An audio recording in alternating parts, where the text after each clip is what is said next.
जय गुरु जी। शुक्राना गुरु जी। सारी संगत को जय गुरु जी। आप सब भी बोलिए जय गुरु जी।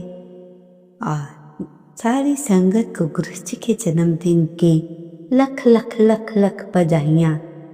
सारी संगत गुरु जी का जन्मदिन बड़े ही अच्छे ढंग से मनाए और सब की सब मनोकामना पूर्ण हो जाए, यही मेरी गुरु महाराज जी से रिक्वेस्ट है कि सबको ब्लेस कीजिएगा। संगत जी, गुरु जी की आज्ञा लेते हुए मंत्र जाप शुक्राना सत्संग शुरू करते हैं। ओम नमः शिवाय। शिव जी सदा सहाय। ओम नमः शिवाय। गुरु जी सदा सहाय। जय गुरु जी। गुरु जी के चरणों में कोटि कोटि नमन। इससे पहले जो गुरु जी के चरणों में लाइक सब्सक्राइब समर्पित करे, उसके घर में सुख समृद्धि की कभी कमी ना करें। हमारे प्यारे गुरु जी उन्हें भरपूर दें। गुरु महाराज उनकी हर इच्छा को पूर्ण करें। संगत जी, जब परमात्मा जिताते हैं, ध्यान से सुनिएगा, जब परमात्मा जिताते हैं तो उनका खेल ही अलग रहता है। इसलिए आप भगवान पर पूरा भरोसा रखो। भगवान के भरोसे आज तक किसी का भी अहित नहीं हुआ है। इतिहास इस बात का साक्षी है। अगर हम सच्चाई से भगवान की सेवा में लगे रहते हैं तो हमारी दुर्गति कैसे हो सकती है, जब वो हमारे को संभालने वाला बैठा है। जय गुरु जी। शुक्राना गुरु जी। मैं संगत जी जो बात बता रही हूँ ध्यान से सुनना। आप जिंदगी भर पूजा पाठ कर लो, नमाज पढ़ लो, गंगा नहा लो, और कोई गलती भी हो गई हो तो आप सच्चे साफ इंसान का दिल या किसी अच्छे इंसान का दिल दुखा दिया हो, धोखा दे दिया हो, या उससे कोई गलत काम करवा के आप उससे बहुत खुश हो रहे हैं, देखिए इसे कैसे दुखी हो रहा है। उसके बाद जब आप जाओगे, कहने का अर्थ है जब आप इस दुनिया से जाओगे, कहते हैं जहाँ जन्नत स्वर्ग है, हेवन है, जो भी है, देखना उसे, उसके दरवाजे आपके लिए खुलते हैं या नहीं। जो ऊपर भगवान है वो भी तुमसे यही कहेगा, एक बार फिर नीचे जाओ, उसी इंसान से मिलो जिससे तुमने दर्द दिया, उस दर्द के आंसुओं को कई अधिक गुना महसूस करें। इसलिए कहते हैं अगर इस दुनिया में किसी चीज़ से सबसे ज़्यादा डरना है तो किसी इंसान के दिल दुखाने से डरो, क्योंकि इंसान किसी से भी जिस चीज़ से भाग सकता है, पर अपने खुद के कर्मों से कैसे भागेगा। जय गुरु जी। बहुत ही प्यारा सत्संग है संगत जी, और इस बात पे आप बहुत ध्यान दीजिएगा कि कभी हमसे किसी का दिल दुखे ना, किसी के लिए हम जानबूझकर बुरा ना सोचें। जय गुरु जी। संगत जी, जवानी में पत्नी की कद्र कर लो तो वह आपका बुढ़ापा संवार देगी, क्योंकि जीवन के अंतिम पड़ाव पर एक वही साथ देती है। बिल्कुल सही है, कोई भी इसमें मिलावट नहीं है इस बात में। संगत जी, बहुत ही प्यारे शब्द, अपनापन दिखाने वालों से सतर्क रहिए। जो आपको हम कह रहे हैं ये अलर्ट कर रहे हैं, अपनापन दिखाने वालों से सतर्क रहना चाहिए, क्योंकि मोमबत्ती को भी अंत तक ये पता चलता है कि उसकी किसी धागे ने ही उसे खत्म कर दिया, जिसको उसने अपने हृदय में छिपा कर रखा था। यही जिंदगी का भी सच। संगत जी, जो लोग औरत को बुरा कहते हैं, अब औरत बुरी नहीं है, बुराई आपकी आंखों में है कि किस लहजे से आप उनको देखते हैं। उसको माँ के लहजे में देखोगे या बहन के लहजे में। संगत जी, सभी माँ के लहजे से देखेंगे या बहन के लहजे से देखेंगे तो सभी से प्रार्थना है कि किसी भी औरत को बुरी नज़र से मत देखिए, बुरा मत कीजिए। आपको परमात्मा ने जन्म दिया है सबकी हेल्प करने के लिए, अच्छे कर्म करने के लिए।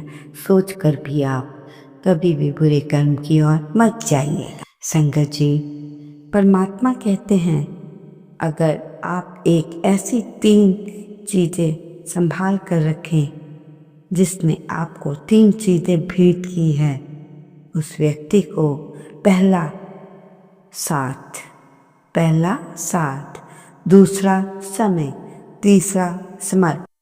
संगत जी, परमात्मा जब जीतते हैं तो आपने पता ही है, मैंने आपको जैसे बता दिया है कि वो किसी का भी बुरा नहीं करते।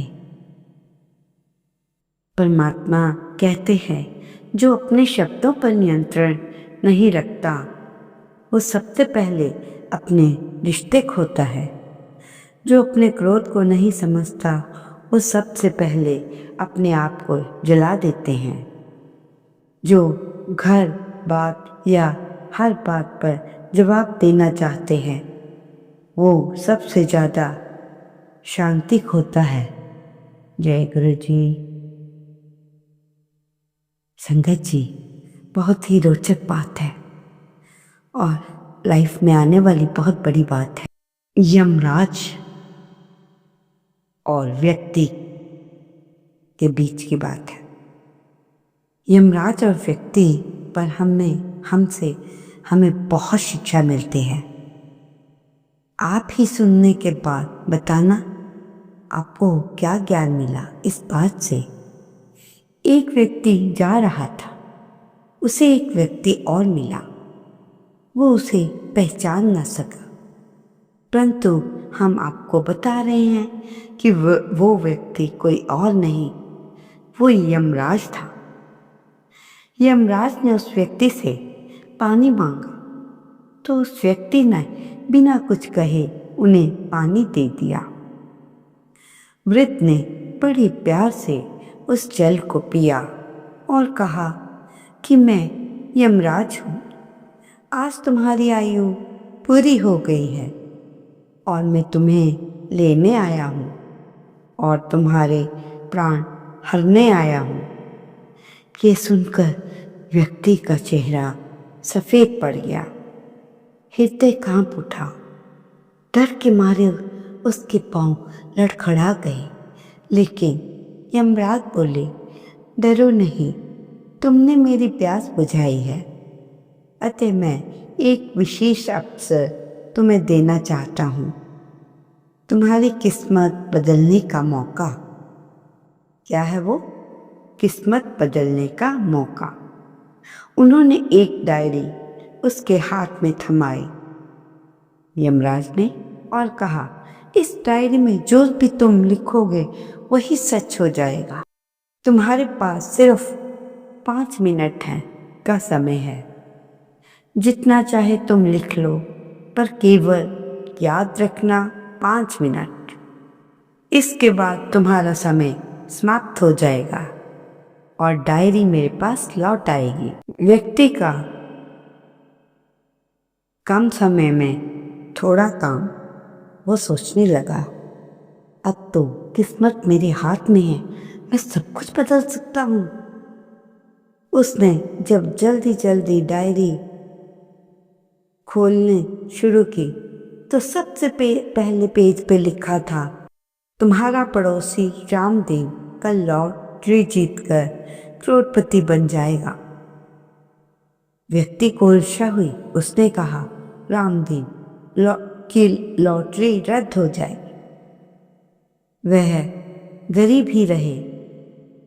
दूसरा पेज जब खोला कि तुम्हारा मित्र रघु चुनाव जीतकर मंत्री बनने वाला है।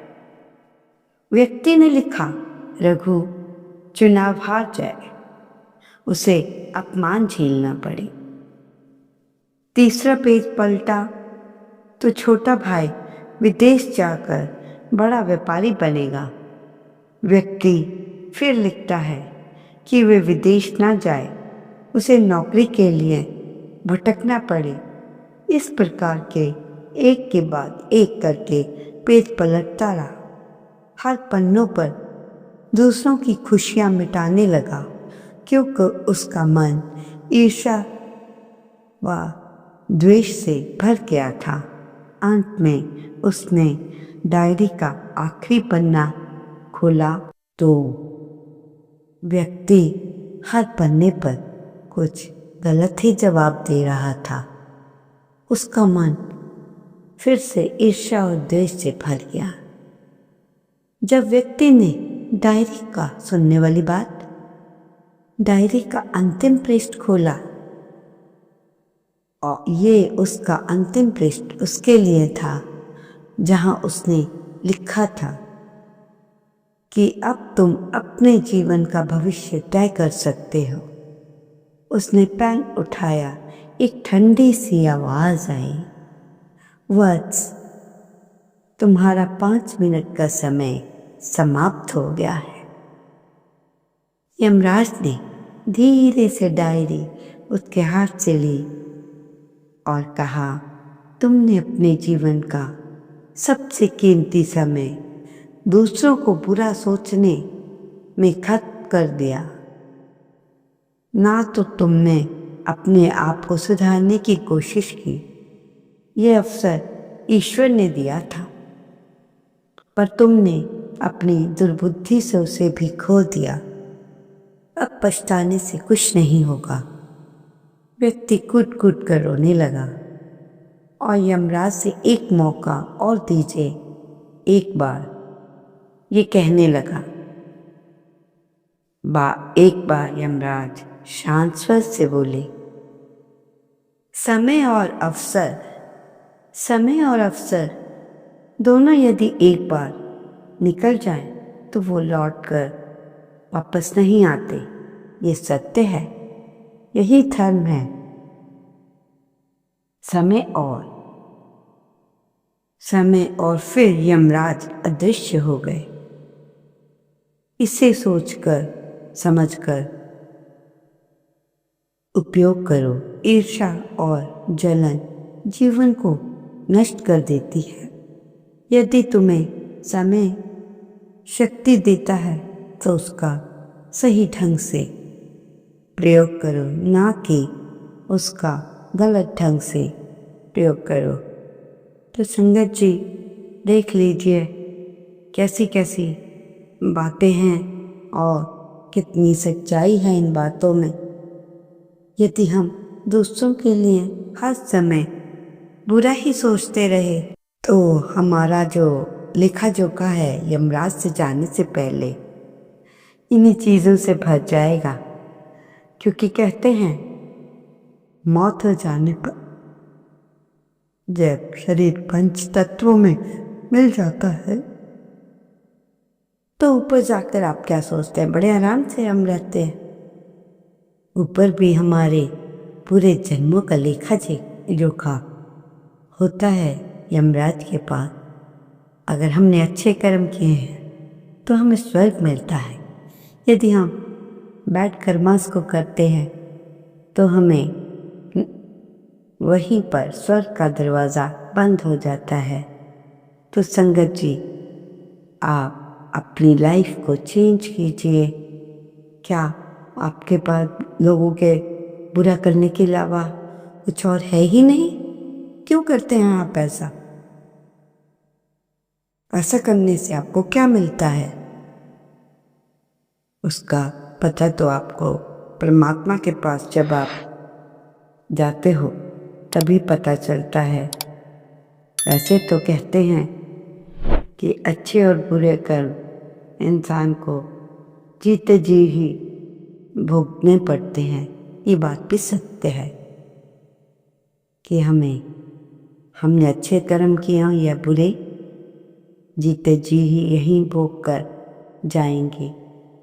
संगत जी, क्या आपको एक बात पता है कि अगर आप किसी के बारे में गलत सोचते हो, दूसरों के बच्चों के बारे में सोचते हो कि बिगड़ जाए, ये कुछ हो जाए, आपने जो बुरा काम करके उस बच्चे पे भी ऐसा असर डाल दिया कि बेचारा ऐसा हो गया, क्या आपको परमात्मा से जरा भी डर नहीं लगता? क्यों नहीं लगता? क्या आपको परमात्मा ने हर समय बुरे कार्य करने के लिए भेजा है? नहीं, ऐसा नहीं। आप अच्छे कर्म क्यों नहीं कर सकते? जिसने हमें भेजा है उसके पास क्यों नहीं बैठ के अपना थोड़ा समय बिताते? अपनी नौकरी को समय देते हो, बुरे काम को करने का समय देते हो, बुरा सोचने के लिए समय देते हो। तो आप अगर इन चीज़ों से हटकर ये कहें कि जितना बुरा बनना था बन लिया, हे मालिक अब मुझे माफ़ कर दीजिए, परंतु हो सकता है मालिक आपको माफ़ कर दे। थोड़े दिन देखेगा, जब आपकी वही बातें रिपीट होगी तो मालिक भी क्या करेगा? मालिक आपको मौका देता है पर आप सुधर ही नहीं रहे हो। तो संगत जी, मैं आपसे यही प्रार्थना करूँगी कि अपनी ज़िंदगी जो दी है, पंच तत्व में मिलने से पहले उसे आप एक अच्छी ज़िंदगी के रूप में संवारो। अपने परिवार को हमेशा खुश रखो, जिससे आपका परिवार खुश रहे। जिस परिवार में हर सदस्य खुश रहता है, इसका मतलब सोचते हैं आप क्या होता है? उस घर पर गुरु जी का वास होता है, क्योंकि हर कार्य अच्छे से हो रहा है तो गुरु जी भी वहीं रहते हैं। तो संगत जी, आपका ज़्यादा समय ना लेते हुए गुरु जी के जन्मदिन की एक बार फिर से बधाई देते हुए आप सबको यही कामना करते हुए कि परमात्मा सबको सद्बुद्धि दे, बहुत अच्छा इंसान, हर इंसान बहुत अच्छा बने, रोगों से दूर रहे, यही मेरी अपने परम प्रिय परमात्मा गुरु महाराज जी से अरदास है कि अपने संगत को हर समय खुश रखिएगा, बुरे विचार उनके आने ही नहीं देना। संगत जी, तभी तो कहते हैं बिन बोलिया सब कुछ जानदा, किस आगे कीजिए अरदास। तो संगत जी, मेरा गला खराब है, फिर भी हमने आपको एक तो लाइन सुना दी, इस लाइन पे अमल कीजिएगा। ओम नमः शिवाय। शिव जी सदा सहाय। ओम नमः शिवाय। गुरु जी सदा सहाय। जय गुरु जी। शुक्राना गुरु जी, अनंतम अनंत शुक्राना।